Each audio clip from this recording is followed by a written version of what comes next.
The wrench slipped from Danny's grease-covered fingers and clattered against the metal floor.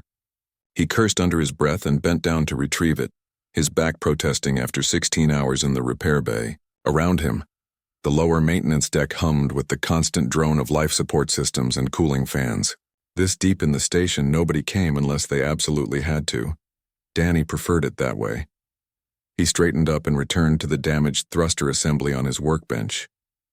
The piece belonged to a Quillaran freighter, and the captain had been quite insistent that Danny could not possibly understand their advanced propulsion technology.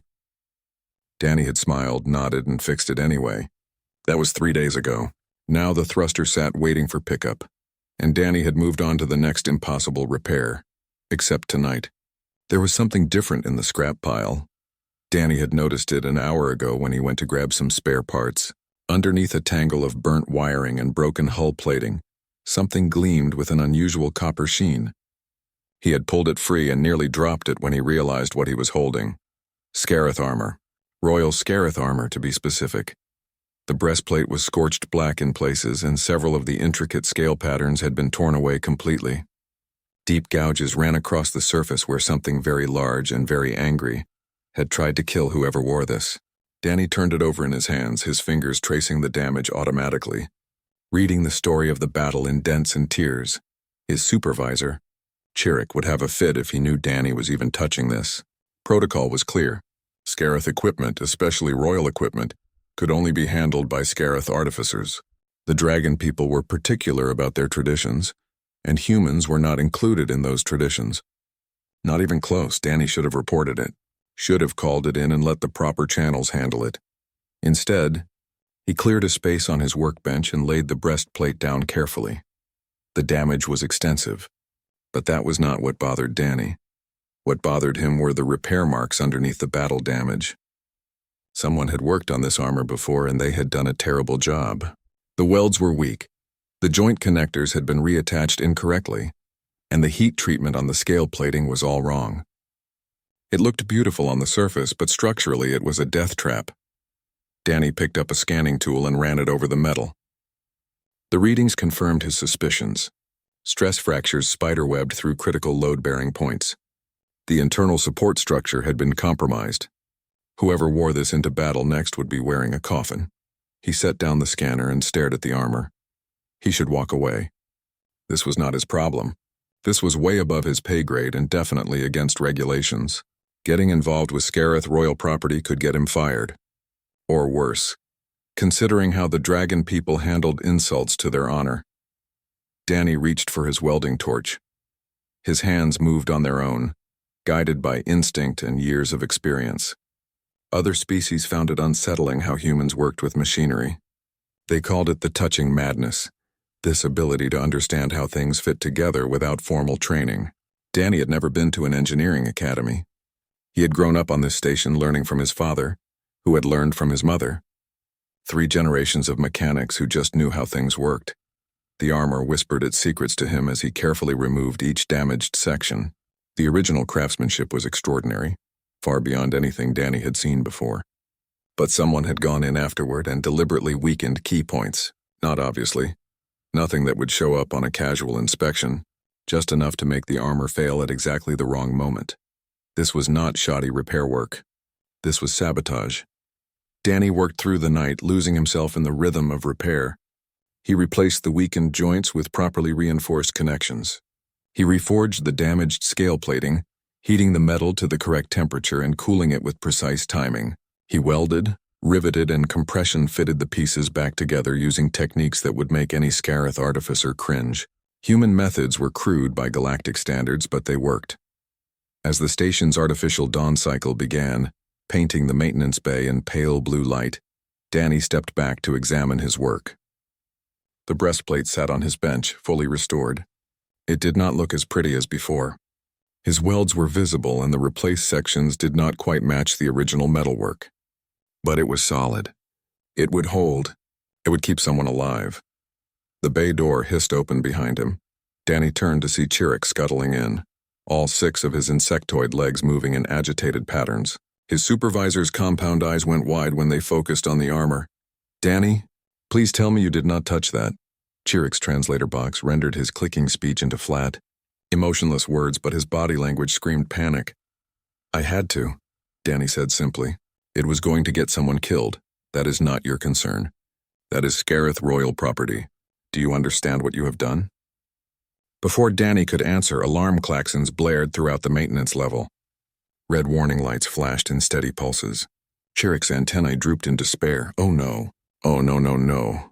A voice boomed through the station's communication system, speaking in the harsh, growling language of the Scarath. Danny's translator implant struggled with the dialect, but he caught enough words to understand. The Dragon Queen was on station, and she was looking for her armor. Heavy footsteps echoed down the corridor outside, accompanied by the distinctive smell of sulfur and heated metal. The temperature in the bay began to rise. Danny felt sweat bead on his forehead. The door exploded inward. Queen Scarath filled the entrance, her massive form barely fitting through the reinforced doorway. 12 feet tall, covered in scales the color of burnished copper, she radiated barely contained fury. Heat waves shimmered around her body. Behind her, 4 equally massive warriors in full battle armor blocked any possible escape. Her eyes, golden and slitted like a serpent's, swept across the bay and locked onto the breastplate sitting on Danny's workbench. Then they locked onto Danny. When she spoke, flames flickered between her teeth. Who dared touch my armor? Silence fell over the maintenance bay like a physical weight. Even the constant hum of the station's machinery seemed to fade away, leaving only the sound of Queen Scarath's breathing. Each exhale carried wisps of smoke that coiled upward toward the ventilation ducts. Danny watched his supervisor slowly back away, all 6 legs moving in perfect synchronization. The other mechanics who had been working nearby had already disappeared behind equipment racks and support columns.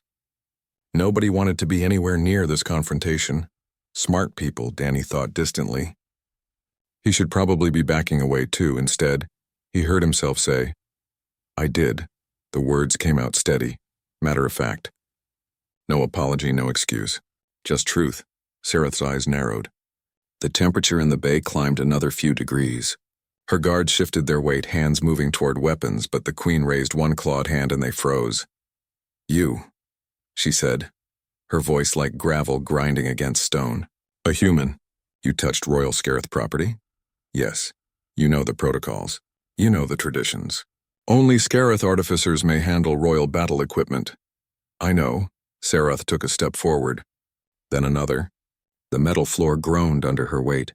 She moved with predatory grace, each step deliberate and measured. When she stood directly in front of Danny, he had to tilt his head back to meet her eyes. The heat radiating from her body was intense, like standing too close to a furnace. Why? The single word carried the weight of genuine curiosity beneath the anger. Danny glanced at the armor on his workbench, then back at the Queen. Because I could not leave it broken. Broken? Scarath's head tilted slightly.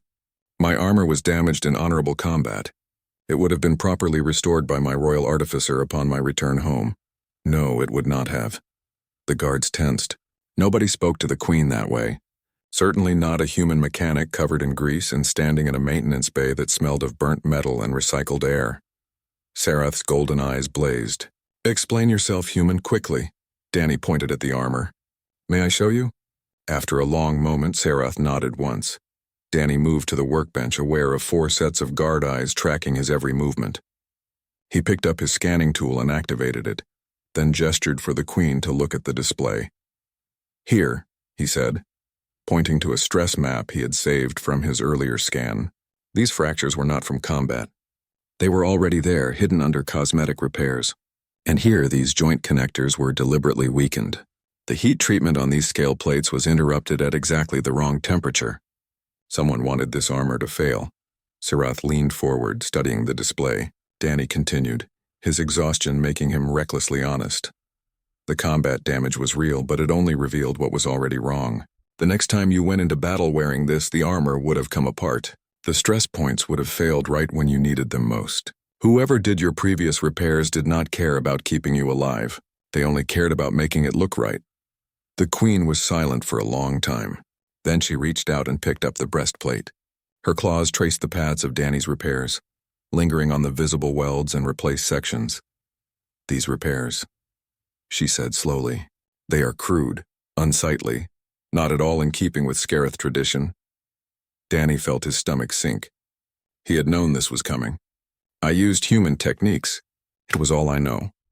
And yet, Scarath continued, her tone shifting slightly. They are solid, strong. I can feel it in the weight distribution, in the way the metal resonates. She looked at him with those unsettling golden eyes. You fixed what was broken. Truly fixed it, not just made it appear whole. She set the armor down and picked up another piece from the pile Danny had not yet touched. A pauldron, heavily damaged. What of this? Danny took it from her, turning it over in his hands. His fingers found the telltale signs immediately. Same thing. Previous repairs, done to look good but structurally wrong. This joint here would have separated completely under impact. You would have lost mobility in your left arm, probably at the worst possible moment. And this? She handed him a gauntlet. The finger articulation was rebuilt incorrectly. It would have locked up. You would not have been able to grip a weapon properly. Piece by piece, Scarath handed him components from her armor set. Piece by piece, Danny identified the sabotage. Some of it was subtle, the kind of thing that would take years of experience to recognize. Some of it was so carefully hidden that only someone who thought like a mechanic, who listened to what the metal was trying to say, could possibly find it. Finally, Scarath spoke. During my last battle, my armor felt wrong. Heavy in places it should not have been. Weak where it should have held strong. I thought it was my imagination. Fatigue from combat. It was not your imagination. The Queen turned away, her tail sweeping dangerously close to a rack of tools. For a moment, Danny thought she might set the entire bay on fire. Instead, she seemed to be thinking, her massive shoulders tense. When she turned back, her expression was unreadable. How long have you been a mechanic, human? All my life. I am third generation. And your training? I grew up in the bays. Learned from my father. No formal academy? No centuries of apprenticeship? No. Impossible, Scarath said, but there was less certainty in her voice now. No one can understand Scarath metallurgy without proper study. Our techniques are ancient, refined over millennia. Danny shrugged, too tired to be diplomatic. I do not understand your metallurgy. I just understand how things fit together. How they want to work. The metal tells me what it needs. The metal tells you, Scarath repeated, her tone suggesting she thought he might be insane. Yes. The Queen studied him for another long moment. Then she turned to her guards. Leave us, your majesty, one of them protested. The human could be dangerous.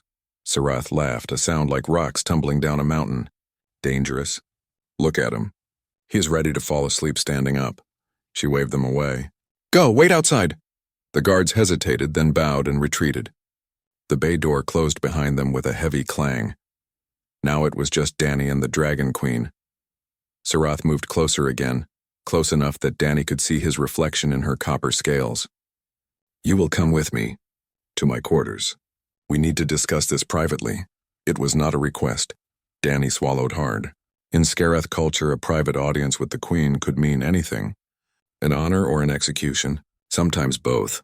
All right, he said. What else could he say? Queen Scarath's temporary quarters were nothing like Danny had imagined. He had expected opulence, luxury, the kind of excessive decoration that powerful people seem to favor. Instead, the space was almost military in its efficiency. Weapons hung on every wall, each one positioned for quick access. The furniture was minimal and functional. Everything about the room said that its occupant was ready for combat at any moment. The heat, though, was exactly what Danny had expected. It hit him like a wall the moment he stepped through the door. Sweat immediately began soaking through his work clothes. His lungs protested with each breath of the superheated air. Scarath noticed his discomfort. The temperature settings are for my comfort. I can lower them if needed. I will manage, Danny said, though he was already feeling lightheaded. The Queen moved to a large table in the center of the room. Several pieces of armor and weapons lay scattered across its surface. She gestured at them. Sit, look at these. Danny sat carefully on a reinforced chair and pulled the table closer. The pieces were similar to the ones from the repair bay. Beautiful craftsmanship, obvious damage, and underneath it all, that same telltale wrongness. He picked up a vambrace and turned it over in his hands. Within seconds, he found the problem. The internal bracing was ground down. Not much, maybe a millimeter, but it is exactly enough to weaken the structure. Under a strong impact, it would fold. Could this be accidental? Simple wear and tear? Danny shook his head. The wear pattern is too precise.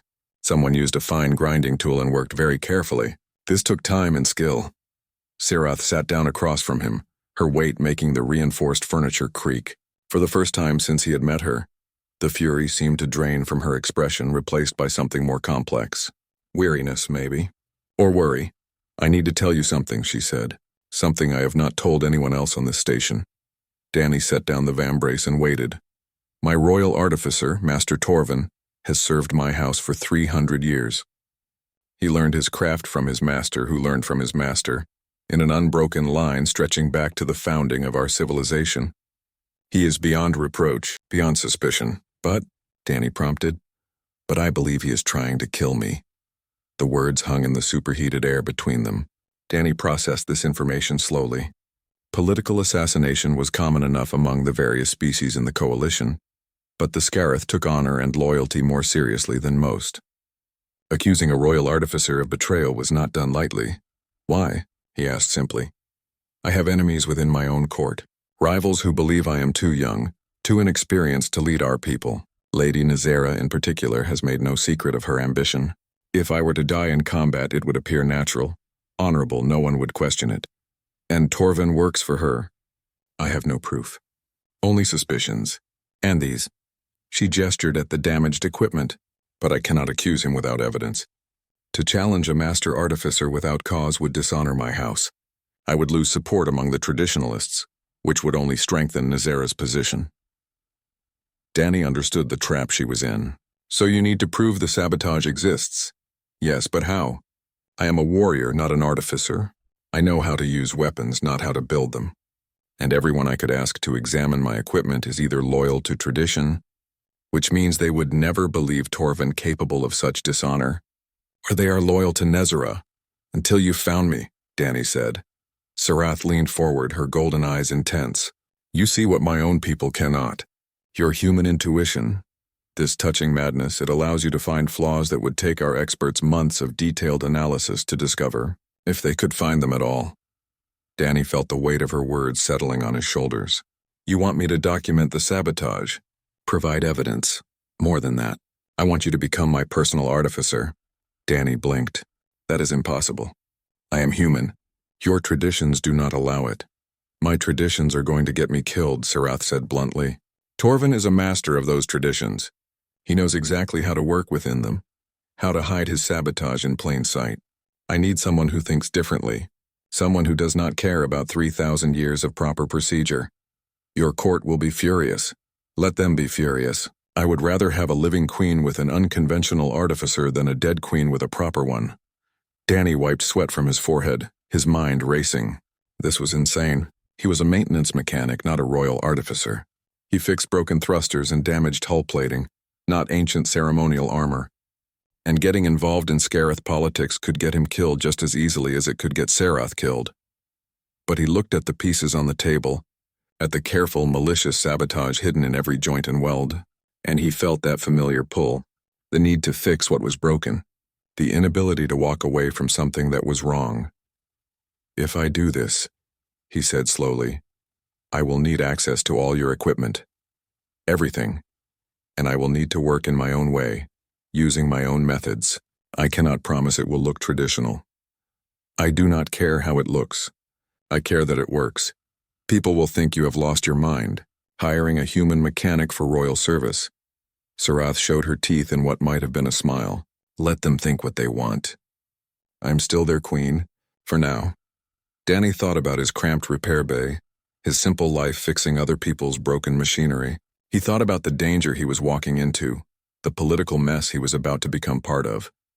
Then he thought about those stress fractures, those deliberately weakened joints. Someone had spent years carefully, patiently, trying to kill this person sitting across from him, and they had almost succeeded. All right, Danny said. I will do it. Scarath stood towering over him once more. But this time there was no fury in her posture. Just grim determination. Then we have an agreement. Starting tomorrow, you are my personal artificer. I will have quarters prepared for you adjacent to mine. You will have full access to my armory and equipment stores. I will need my tools from the maintenance bay. Done. Anything else? Danny thought for a moment. A portable cooling unit for my quarters. And maybe some water. It is very hot in here. For the first time, Scarath laughed. It was a genuine sound, warm and surprisingly human despite coming from a 12-foot dragon warrior. Done, she said. Welcome to Royal Service, Danny the mechanic. Try not to get us both killed. I will do my best, Danny said. He had a feeling his best was about to be tested in ways he could not possibly imagine. News traveled fast on Horizon's gate. By the time Danny returned to the maintenance bay to collect his tools, everyone knew. The Dragon Queen had taken a human as her personal artificer. The impossible had become real and nobody quite knew what to make of it. Chirrut was waiting for him, all 6 legs tapping nervously against the floor. They are saying you have gone mad. They are saying the Queen will execute you within a week for dishonoring Scarath traditions. Danny started packing his tools into transport cases. They are probably right. This is not funny, Danny. The Scarath do not joke about honor. You are walking into something dangerous. I know. Danny closed a case and moved to the next rack of equipment, but someone needs to do it. His supervisor watched him work for a moment, then sighed, a sound like air escaping through a broken seal. You humans, you see something broken, and you cannot help yourselves, even when fixing it might kill you. Danny smiled despite himself. That sounds about right. The quarters Scarath had arranged for him were far better than his old ones, though still uncomfortably warm even with the portable cooling units running at full power. They were connected to the Queen's rooms by a private corridor, and Danny quickly realized this was both an honor and a precaution. She wanted him close where her guards could keep an eye on him. The armory was even more impressive than he had expected. Rows upon rows of weapons and armor, some dating back centuries. Each piece was a work of art, and each piece showed signs of the same careful, patient sabotage he had found in the Queen's battle gear. Danny spent 3 days cataloging everything. He worked methodically, scanning each item, documenting every flaw, photographing every deliberately weakened point. The evidence was overwhelming. Someone had spent years, possibly decades, slowly compromising the Queen's equipment. Scarath visited the armory regularly, watching him work. At first, she seemed skeptical of his methods. He did not perform rituals or recite proper forms. He just picked things up, turned them over in his hands, and somehow knew what was wrong. How do you do that? She asked on the 3rd day, watching him identify a stress point in a ceremonial blade without even using his scanner. Danny tried to explain. The metal has a voice. Not a real voice, but a feeling. When something is right, it feels balanced. When something is wrong, it feels off. Like a song played with one note out of tune. That makes no sense. I know. But it works. Scarath picked up a piece he had already examined. Teach me. Teach you? Show me how to hear this voice you speak of. Danny was not sure it was something that could be taught, but he tried. He guided her hands over the metal, pointing out the subtle differences in weight distribution. The way properly treated metal resonated differently from weakened metal. To his surprise, she began to understand. Not fully. Not the way he did, but enough to recognize when something felt wrong. I have been wearing broken equipment for so long, she said quietly. I forgot what whole felt like. The piece of the armory did not last long. On the 4th day, Lady Nazera arrived on the station. She came with a full entourage, including her own royal artificer, Master Torvin, the same Master Torvin who had been sabotaging Scarath's equipment. Danny was in the armory when the announcement came through the station's communication system. He felt his stomach drop. Scarath appeared in the doorway moments later. She is here to challenge my decision. She will demand a demonstration, a public test of your abilities against Torvin's. Can she do that? She is a high noble. She can demand whatever she wants, and I am required to respond. Within hours, the challenge was official. Master Torvin would repair a ceremonial blade using traditional methods. Danny would repair an identical blade using his own methods. The Scarath delegation, along with representatives from the coalition, would judge which repair was superior. Danny stood in his quarters staring at the blade he had been given. It was old, damaged, a hairline fracture running through the metal near the hilt. A difficult repair, but not impossible. The real problem was what the repair represented. If he failed, if his work was judged inferior to Torvin's, it would prove that human methods were inadequate. That Scarath had made a mistake trusting him. It would give Nazera the ammunition she needed to challenge the Queen's judgment in front of the entire coalition. The demonstration was held in one of the station's ceremonial halls. a large open space with viewing galleries for witnesses. Danny had never seen so many Scarath in one place. They lined the galleries, hundreds of them, scales gleaming in every color from deep crimson to burnished gold. The air was thick with heat and tension.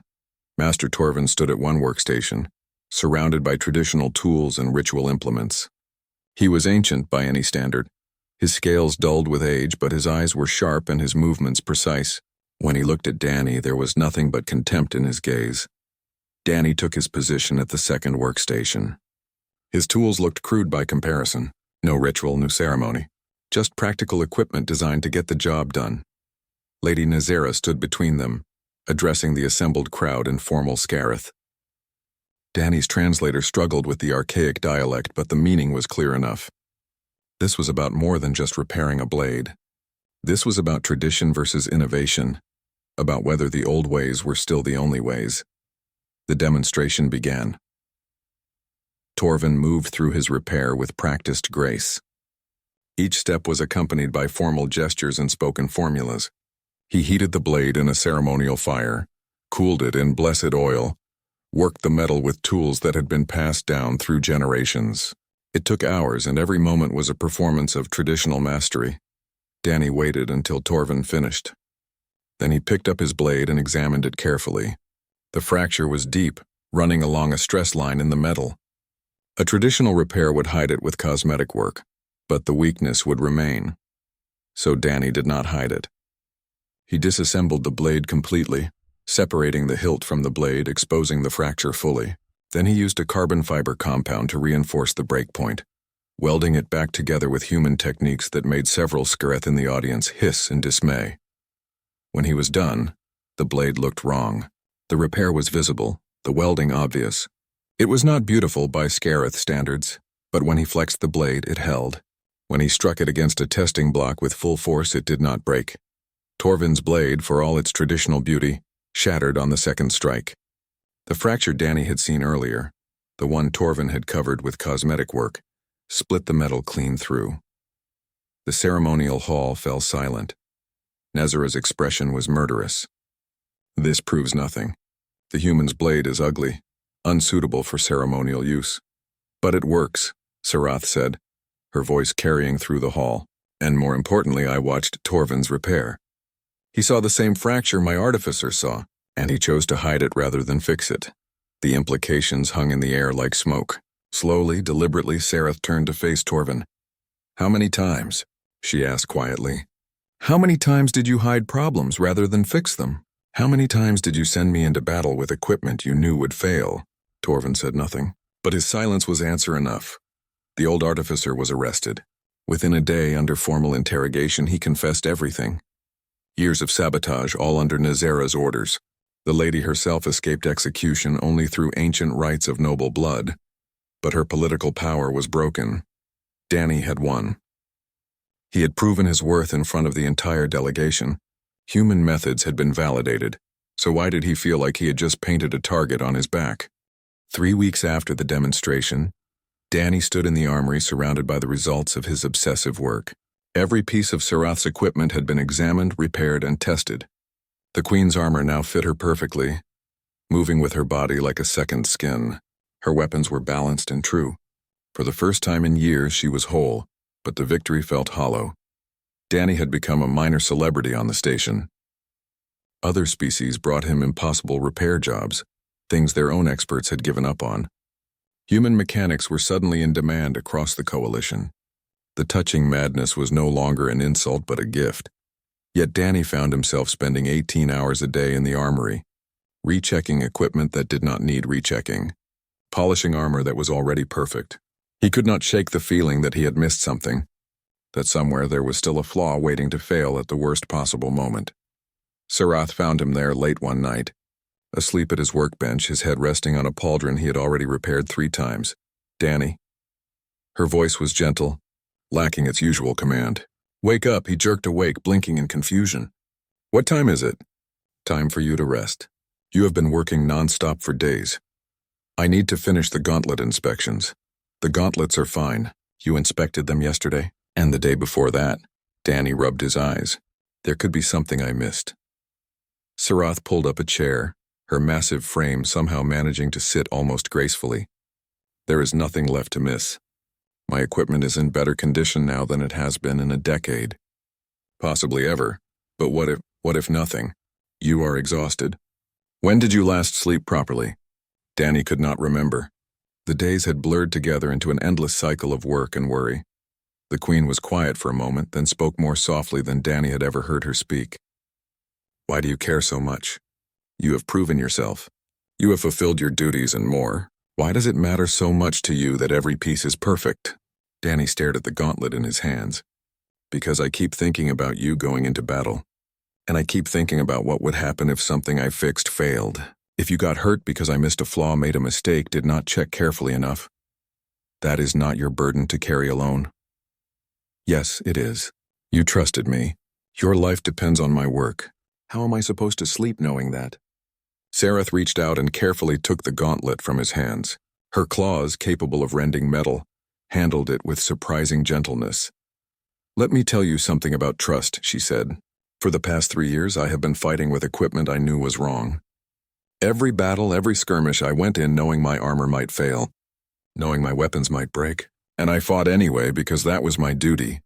She set the gauntlet down and looked at Danny directly. Now I go into battle knowing my equipment will hold, knowing that someone checked every joint, every weld, every stress point, not because tradition demanded it, but because someone cared enough to make it right. That is worth more than perfect repairs. That is worth everything. Danny felt something tight in his chest loosen slightly. I am terrified of failing you. I know. But you need to understand something about humans that you may not realize. What? You have already succeeded. Every time I put on my armor now, it feels like an extension of my body. Every time I draw my blade, it moves exactly as I expect it to. You have given me back something I did not even realize I had lost.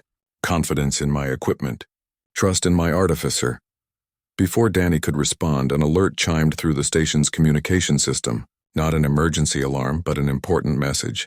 Scarath's communication device activated, projecting a holographic display between them. The message was from the Scarath High Council. They were summoning Scarath home. Immediately, Danny watched the Queen's expression harden as she read the details. What does it say? Nazera has been busy. Even with her power diminished, she still has allies. They are demanding I return to face questions about my decision to hire a human artificer. They want me to dismiss you and restore traditional practices. Will you go? I have no choice. To refuse a High Council summons would be a direct challenge to their authority. They would have grounds to remove me from my position. Danny felt cold despite the armory's warmth. And when you get there, they will try to force me to choose between you and my throne. Between innovation and tradition. Scarath dismissed the holographic display with a gesture. And there is another problem. Intelligence reports indicate Nazera is building an alliance. Ships gathering at the edge of Scarath space. If she moves against me directly, it will split my people. Civil war within the Scarath hierarchy. What will you do? Scarath stood, pacing the armory with controlled energy. I will return. I will face the council. And I will make them understand that clinging to tradition when tradition is killing us is not honor. It is cowardice. You will need your equipment in perfect condition. My equipment is in perfect condition. Thanks to you. Danny stood as well, feeling the weight of what was coming. I should stay here then. Keep the station running, maintain the armory. No, Scarath said firmly. You are coming with me. What? That is insane. Your court already hates that you hired me. Bringing me to the Scarath homeworld will make everything worse. Perhaps. Or perhaps it is time my people saw what human ingenuity can accomplish. Perhaps they need to understand that different does not mean inferior. They will try to kill me. They may try, but you will be under my personal protection, and my equipment, which you so carefully maintain, will ensure I can provide that protection. Danny wanted to argue, wanted to point out all the ways this could go wrong, but he looked at the Queen, standing tall and determined in the armory filled with equipment he had restored, and he understood something. This was not just about repairing armor anymore. This was about proving that change was possible, that traditions could be respected without being chains, that different species could work together and make each other stronger. When do we leave? He asked. 3 days. I need to prepare my ship and arrange for a proper delegation. You will need to pack your tools. All of them? Scarath smiled, showing her teeth. All of them. Where we are going, you will need to be ready for anything. Over the next 3 days, Danny prepared for the journey. Other human mechanics volunteered to help, inspired by what he had accomplished. A small delegation of humans would travel with Scarath's fleet, turning what could have been a disgrace into a diplomatic mission. On the morning of departure, Danny stood in the docking bay, watching supplies being loaded onto the Queen's flagship. It was a massive vessel, all sharp angles and weapon emplacements, a warship built for battle. Scarath appeared beside him, now wearing the full armor he had restored. In it, she looked truly regal, truly dangerous. Nervous? She asked. Terrified, Danny admitted. Good. Fear keeps you sharp. Just remember why we are doing this. Why are we doing this? Scarath looked at him, and for a moment the fearsome warrior queen looked almost human, almost vulnerable. Because someone spent years trying to kill me by breaking my equipment, and you fixed it. Not because of tradition or duty or politics. You fixed it because you could not stand to see something broken. That kind of care, that kind of dedication, is worth fighting for. Worth changing everything for. The boarding ramp lowered and Scarath started toward the ship. She paused at the entrance and looked back at Danny. Coming. Danny picked up his tool cases and followed her into the flagship. He had no idea what waited for them at the Scarath homeworld. No idea if they would even survive the journey. But he knew one thing for certain. Whatever happened, he would make sure Queen Scarath's equipment did not fail her. Not ever again. That was a promise he intended to keep. The journey to the Scarath homeworld took 12 days through hyperspace. Danny spent most of that time in the ship's artificer workshop, a space that had been hastily converted for his use. It was still too hot, still uncomfortable, but it was his. He had thought the workshop would be a refuge, a quiet place to work and prepare. Instead, it became a testing ground. Every day, Scarath crew members would appear with damaged equipment. Not major repairs, just small things.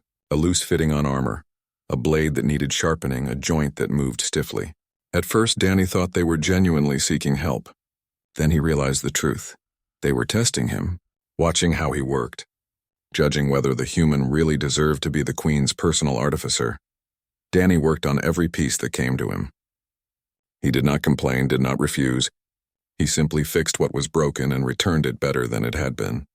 Slowly, grudgingly, the crew's skepticism began to shift into something like respect. On the 8th day, the ship's chief engineer, a grizzled Scarath named Roth, brought him a problem no one else had been able to solve.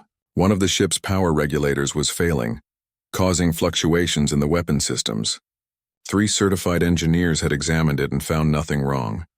Danny took one look at the regulator and found the issue immediately, a microfracture in one of the crystal matrices, invisible to standard scans but causing resonance problems throughout the system.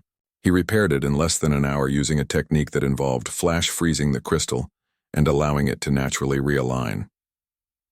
Roth stared at the repaired component, then at Danny. How did you see that?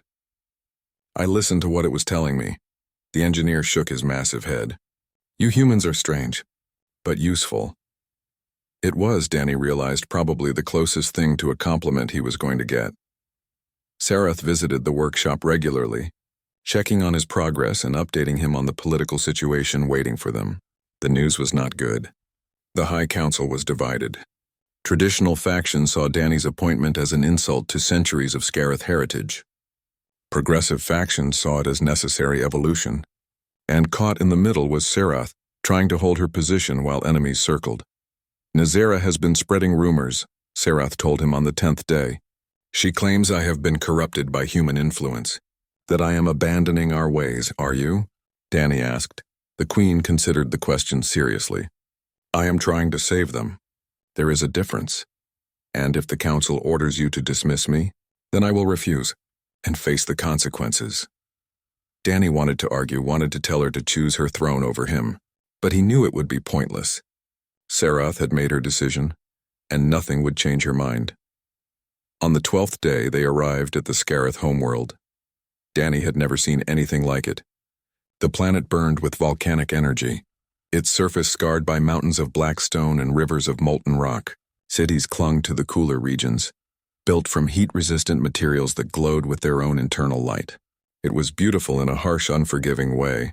the kind of place that bred warriors. The flagship landed at the Royal Spaceport, and Danny got his first real look at Scarath society. Thousands of them, moving through the port with purpose and grace. Every one of them stopped and stared as the human delegation disembarked. Danny felt the weight of their attention like a physical force. Scarath led them through the city to the council chambers, a massive structure carved from a single piece of volcanic glass. Inside, the temperature was brutal.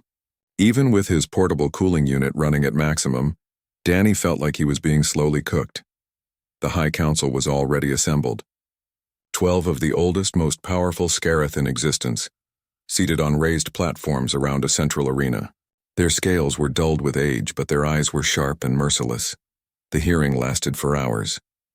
Traditional faction leaders spoke about the importance of preserving Scarath ways.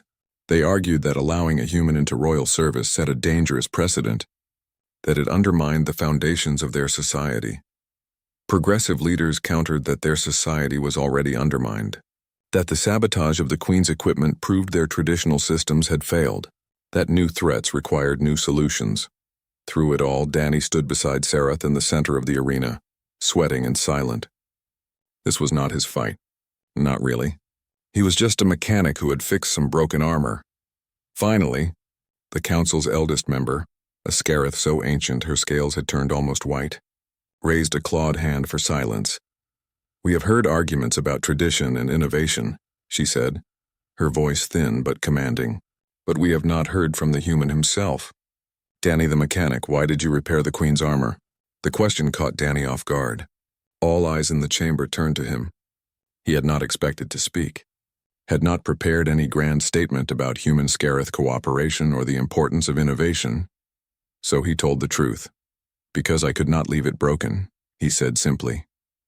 "Someone had damaged it deliberately, made it weak when it should have been strong. I saw that and I could not walk away, not when fixing it might save someone's life. Even though repairing it violated our traditions, I did not think about traditions. I thought about the person who would wear that armor into battle. I thought about what would happen if it failed." The ancient counselor tilted her head. "You risked punishment, possibly death for someone you did not know. Why?" Danny struggled to find the right words. "Because humans come from a world that tried to kill us every day. We learned that every piece of equipment matters. Every repair matters. The difference between life and death is often just one broken piece that someone did not fix properly. I could not let that happen. Not if I could prevent it." Silence filled the chamber. Then, unexpectedly, the ancient counselor laughed. It was a dry, rasping sound, but genuine. "You speak of duty without knowing you speak of it, of honor without invoking its name. Perhaps there is something to be learned from human simplicity." She looked at Scarath. "Your artificer speaks truth. Clumsy truth without formal structure, but truth nonetheless." She turned to address the full council. "I vote to uphold Queen Scarath's right to choose her own artificer, human or otherwise. Let her decisions be judged by their results, not by their adherence to tradition." One by one, other councilors added their votes. Not unanimously, not even close, but enough. Scarath's position was secured. Danny's appointment was validated.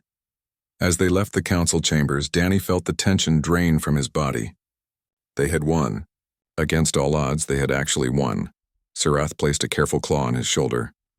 "Well done. I did not do anything. You did everything. You reminded them why traditions exist in the first place. To protect people. To keep them whole." Back on the flagship, as they prepared for the return journey, Danny found himself in the workshop one last time.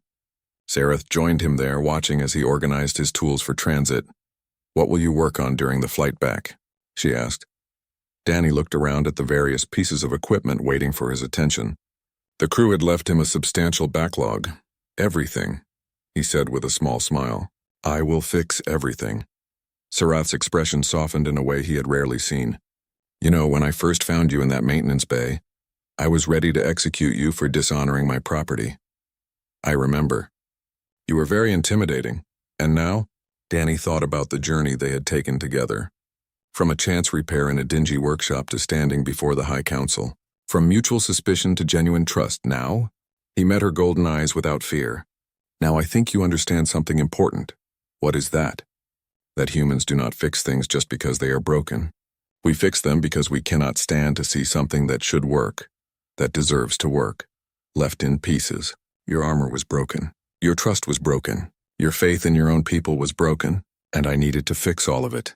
Scarath was quiet for a long moment. When she spoke, her voice was thick with emotion.